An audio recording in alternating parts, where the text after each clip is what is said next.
तुम मानो ये तुम्हारा T12 है, ठीक है, T12 वाला पार्ट है, यहां से तुम्हारा निकला है सिलियाक ट्रंक, ठीक है, इसका नाम क्या है, ट्रंक है, मतलब ऑफकोर्स ये बात, इससे कुछ कुछ ब्रांचें निकल रही होंगी, ठीक है। तो तुम इमेजिन करो ये बॉडी की राइट साइड है, ये बॉडी की लेफ्ट साइड है, ठीक है। अब मैं क्या करता हूं, अभी मैं यहाँ पे बना लेता हूं, तुम इमेजिन करो मैंने यहाँ पे स्टमक बना लेता हूँ, ठीक है, ऐसे इमेजिनरी है, मतलब आपको सी बात है, ऐसा तो नहीं होगा, लेकिन फिर भी समझाने के लिए मैं यहाँ पे बना देता हूँ कि यहाँ पे तुम इमेजिन करो यहाँ पे स्टमक है, यहाँ पे ड्यूडेनम है, और तुम इमेजिन करो यहाँ पे तुम्हारा ये वाला पार्ट स्प्लीन है, ठीक है, और इस साइड राइट साइड ये वाला पार्ट तुम्हारा लीवर वाला पार्ट है, ठीक है। इमेजिन करो, इमेजिन करने में क्या जा रहा है, ठीक है। तो हम बात कर रहे हैं कि भाई सिलियाक ट्रंक से मेनली 3 आर्टरीज निकलती है, ठीक है, कौन कौन सी आर्टरी निकलती हैं, सिलियाक ट्रंक से निकलती है भाई तुम्हारी लेफ्ट गैस्ट्रिक आर्टरी, ठीक है, सिलियाक ट्रंक से निकलती है तुम्हारी स्प्लीनिक आर्टरी, ठीक है, स्प्लीनिक आर्टरी क्या करती है, स्टमक के पीछे वाले हिस्से से, पोस्टियर स्टमक से जाती है होते हुए स्प्लीन को चली जाती है, इसको बोलते हैं स्प्लीनिक आर्टरी, ठीक है। तीसरी ब्रांच है सिलियाक ट्रंक की, वो है तुम्हारी common hepatic artery, common hepatic artery. ये चीज तुम्हें याद रहेंगी कि भाई हमने क्या पढ़ा है, हमने पढ़ा है कि सिलियाक ट्रंक की 3 ब्रांचेज है, ठीक है, हालांकि सिलियाक ट्रंक की अगर सिंपल पूछे तुमसे तो 3 ही ब्रांचेज है, left gastric artery, splenic artery और कॉमन हिपैटिक आर्टरी, ठीक है, अच्छे से याद कर लेना ये 3 ब्रांचेज। फिर हम क्या कर रहे हैं, फिर हम डिटेल से पढ़ रहे हैं कि भाई होता क्या है कि इस पार्ट को बोलते हैं, तुम्हारे गैस्ट्रिक वाले पार्ट को बोलते हैं लेसर कर्वेचर ऑफ स्टमक, ठीक है,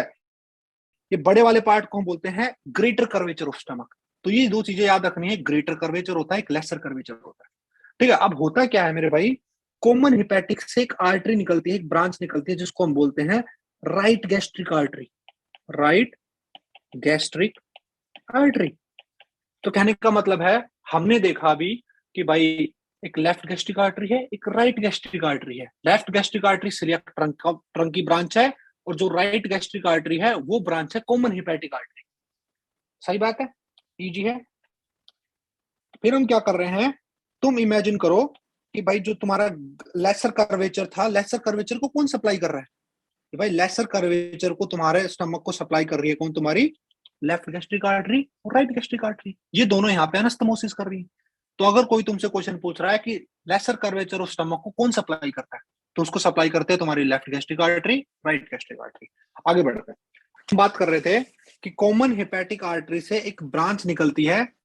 जिसको हम बोल रहे हैं गैस्ट्रोड्यूडनल आर्टरी, ठीक है। तो कहने का मतलब है ये तुम्हारा तो मानो गैस्ट्रो वाला रीजन है, और ये है तुम्हारा ड्यूडनम, तो कॉमन हिपैटिक से एक ब्रांच निकल जा रही है जिसको हम बोल रहे हैं गैस्ट्रोड्यूडनल आर्टरी, और तुमने इसका नाम भी सुना होगा क्योंकि ये आर्टरी काफी फेमस है ड्यूडनल अल्सर में ब्लीडिंग कराने के लिए, कि ड्यूडनल अल्सर की ब्लीडिंग सबसे मोस्ट कॉमन आर्टरी कौन सी कराती है, गैस्ट्रोड्यूडनल आर्टरी, ठीक है। तो अब होता क्या है, कॉमन हिपैटिक आर्टरी से जैसे ही गैस्ट्रोड्यूडनल आर्टरी की ब्रांच निकलती है, जो आर्टरी जो बच जाती है उसको बोलते हैं proper hepatic artery, proper hepatic artery, ठीक है। इतना तुम्हें फिलहाल पता होना चाहिए, ठीक है, कि भाई तुम्हें क्या पता होना चाहिए कि भाई सिलियाक ट्रंक था, सिलियाक ट्रंक की 3 ब्रांचेज है, लेफ्ट गैस्ट्रिक आर्टरी, राइट मतलब कि स्प्लीनिक आर्टरी, और तुम्हारा common hepatic artery. Common hepatic artery से एक ब्रांच निकल रही है जिसको हम राइट गैस्ट्रिक आर्टरी बोल रहे हैं, और राइट गैस्ट्रिक आर्टरी क्या कर रही है, लेफ्ट गैस्ट्रिक आर्टरी के साथ लेसर कर्वेचर ऑफ स्टमक में एनास्टमोसिस कर रही है,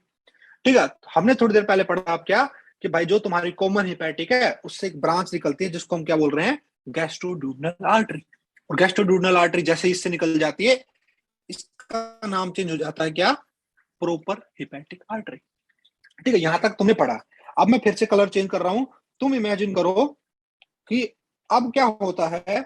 कि गैस्ट्रोड्यूडनल आर्टरी ऐसे नीचे जा रही थी, ठीक है, डूडनम के पोस्चर वाले पार्ट से, तो मानो ऐसे ये नीचे जा रही थी। अब हो क्या रहा था, जैसे ये नीचे जा रही है इससे एक ब्रांच निकलती है, ठीक है,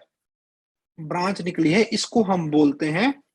right epiploic artery, right epiploic artery, artery, ठीक है। तो कहने का मतलब है अब तुम्हें पता ये राइट साइड है बॉडी की, ठीक है, और तो गैस्ट्रोड्यूडनल आर्टरी से एक ब्रांच निकले जिसका क्या नाम है, राइट एपिलियोलिक आर्टरी, या फिर तुम इसको क्या बोलते हैं, गैस्ट्रो एपिलियोलिक आर्टरी, ठीक है। तो राइट एपिलियोलिक आर्टरी बोल लो या इसको तुम बोल लो राइट गैस्ट्रो एपिलियोलिक आर्टरी, ठीक है। एपिलियोलिक इसलिए बोल रहे हैं क्योंकि यहाँ पे एपिलियोलिक फोरामेन होता है, ठीक है, जिसको हम बाद में पढ़ लेंगे, लेकिन फिलहाल इतना पता होना चाहिए कि राइट गैस्ट्रो एपिलियोलिक आर्टरी ब्रांच है तुम्हारी गैस्ट्रोड्यूडनल आर्टरी की। जैसे इसमें से गैस्ट्रोड्यूडनल आर्टरी से निकल जाती है तुम्हारी राइट गैस्ट्रो एपिलियोलिक आर्टरी, इसका नाम चेंज हो जाता है, इसका नाम हो जाता है सुपीरियर गैस्ट्रोड्यूडनल आर्टरी, मतलब सॉरी गैस्ट्रोड्यूडनल कह रहा हूं, superior pancreatic artery, superior pancreaticoduodenal artery, duodenal artery. तो क्या मैं क्या कह रहा हूं कि जैसे गैस्ट्रोड्यूडनल आर्टरी से तुम्हारी क्या निकल जाती है, तुम्हारी राइट गैस्ट्रोएपिलियोलिक आर्टरी निकल जाती है, एक ब्रांच बच जाती है, जो कंटिन्यूएशन है गैस्ट्रोड्यूडनल आर्टरी का, उसको हम बोल रहे हैं सुपीरियर पेनक्रियाटोड्यूडनल आर्टरी। तुम्हें याद रखना है सुपीरियर पेनक्रियाटोड्यूडनल आर्टरी ब्रांच है तुम्हारी गैस्ट्रोड्यूडनल आर्टरी, ठीक, कंटिन्यूएशन है काइंड ऑफ उसका। तो तुम्हें ये चीज पता होनी चाहिए कि सुपीरियर पेनक्रियाटोड्यूडनल आर्टरी कंटिन्यूएशन है गैस्ट्रोड्यूडनल आर्टरी का, और कब बनती है, जैसे इसमें से राइट गैस्ट्रोएपिलियोलिक आर्टरी निकल जाती है, ठीक है। इतना तुमने पढ़ लिया, ठीक है। अब क्या होता है लेफ्ट साइड, क्या होता है लेफ्ट साइड में, क्या होता है स्प्लीनिक आर्टरी से तुम्हारी एक आर्टरी निकलती है जिसको हम बोलते हैं लेफ्ट गैस्ट्रो एपिलियोलिक आर्टरी, एपिलियोलिक आर्टरी। तो कहने का मतलब है स्प्लीनिक आर्टरी की ब्रांच है कौन, लेफ्ट गैस्ट्रो एपिलियोलिक आर्टरी, और गैस्ट्रोड्यूडनल आर्टरी की ब्रांच कौन है, राइट एपिलियोलिक आर्टरी, ठीक है। दोनों अनस्थमोसिस करती हैं, और कहां अनस्थमोसिस कर रही है ये, ग्रेटर कर्वेचर ऑफ स्टमक। तो अगर कोई तुमसे पूछे कि ग्रेटर कर्वेचर ऑफ स्टमक को कौन सप्लाई करता है, उसको सप्लाई करती है भाई तुम्हारी राइट गैस्ट्रोएपिलियोलिक आर्टरी, लेफ्ट गैस्ट्रोएपिलियोलिक आर्टरी, ठीक है, सिंपल है, ठीक है। तो इतना तुम्हें पता होना चाहिए। फिर मैं क्या कह रहा हूं, तुम मानो इमेजिन करो ऊपर भाई तुम्हारा डायफ्राम होगा, ठीक है, और तुम्हें पता है ये इसोफेगल वाला पार्ट भी है नीचे थोड़ा सा, ठीक है, जिसको हम एब्डोमिनल इसोफेगस बोलते हैं, ठीक है, हल्की सी इसोफेगस मतलब तुम्हारे एब्डोमेन वाले पार्ट में होती है। तो भाई तुम्हारी लेफ्ट गैस्ट्रिक आर्टरी से कुछ ब्रांचेस निकलती हैं, छोटी छोटी ब्रांचेस निकलती है, जिसको हम बोलते हैं short gastric artery, short gastric artery. तो कहने का मतलब है जो तुम्हारी लोअर इसोफेगस है उसको सप्लाई करती है शॉर्ट गैस्ट्रिक आर्टरी, ठीक है, और वो किसकी ब्रांच है, लेफ्ट गैस्ट्रिक आर्टरी की। तो ये चीज तुम्हें याद रखनी है। फिर बात करते हैं पोस्टीरियर स्टमक, ठीक है, स्टमक के पीछे पीछे से भी कुछ ब्रांचेस निकलती है भाई, जिनको हम बोलते हैं posterior short gastric artery. Mostly splenic की ब्रांच होती है कि स्टमक के पीछे वाले पोस्चर वाले पार्ट को स्प्लीनिक आर्टरी सप्लाई करती है, और उन आर्टरीज का क्या नाम है, आर्टरीज का नाम है भाई पोस्चर है तो पोस्टीरियर शॉर्ट गैस्ट्रिक आर्टरी। लेकिन ब्रांच किसकी है, वो ब्रांच है स्प्लीनिक की। तो एग्जाम में क्वेश्चन आया कि स्टमक के पोस्चर हिस्से को कौन सप्लाई करता है, स्प्लीनिक आर्टरी, ठीक है। यहां तक तुम्हें अच्छे से याद होना चाहिए। हमने अभी अभी सिलियाक ट्रंक को खत्म कर दिया कि सिलियाक ट्रंक से कौन कौन सी आर्टरीज निकलती, ठीक है। अब मैं क्या करता हूं, अब मैं यहाँ पे सुपीरियर मेसेंट्रिक आर्टरी स्टार्ट कर रहा हूं, जिसको हम डिटेल से तो बाद में पढ़ेंगे, लेकिन फिलहाल थोड़ा सा उसका कंटिन्यूएशन यहाँ पे बता रहा हूँ कि क्या होता है, ठीक है। तो मैं फिर से कलर कोडिंग कर रहा हूँ, यहाँ पे मैं इसको ले लेता हूँ ग्रीन कलर से, कि तुम इमेजिन करो ये T12 था ऊपर वाला पार्ट, तुम इमेजिन करो यहाँ पे है तुम्हारा L1, हालांकि इतने दूर होगा नहीं, इमेजिन करने में तुम इमेजिन करो, ठीक है, हालांकि L1 तो ड्यूडेनम के यहाँ इसी पार्ट पे होता है, ठीक है, ड्यूडेनम का फर्स्ट पार्ट L1 पे होता है, लेकिन तुम इमेजिन करो, ठीक है, तो तुम इमेजिन करो L1 यहाँ पे, ठीक है, और यहां से क्या निकल रही है, यहां से निकलती है भाई सुपीरियर मेसेंट्रिक आर्टरी, ठीक है। सुपीरियर मेसेंट्रिक आर्टरी सबसे पहले निकलते ही क्या करती है मेरे भाई, एक ब्रांच देती है जिसको हम बोलते हैं इंफीरियर पेनक्रियाटोड्यूडनल आर्टरी, पेनक्रियाटोड्यूडनल आर्टरी। तो कहने का मतलब मैं यही कहना चाह रहा हूं कि जो तुम्हारी सुपीरियर पेनक्रियाटोड्यूडनल आर्टरी है वो गैस्ट्रोड्यूडनल आर्टरी की ब्रांच है, जो इंफीरियर पेनक्रियाटोड्यूडनल आर्टरी है वो तुम्हारी सुपीरियर मेसेंट्रिक आर्टरी की ब्रांच है,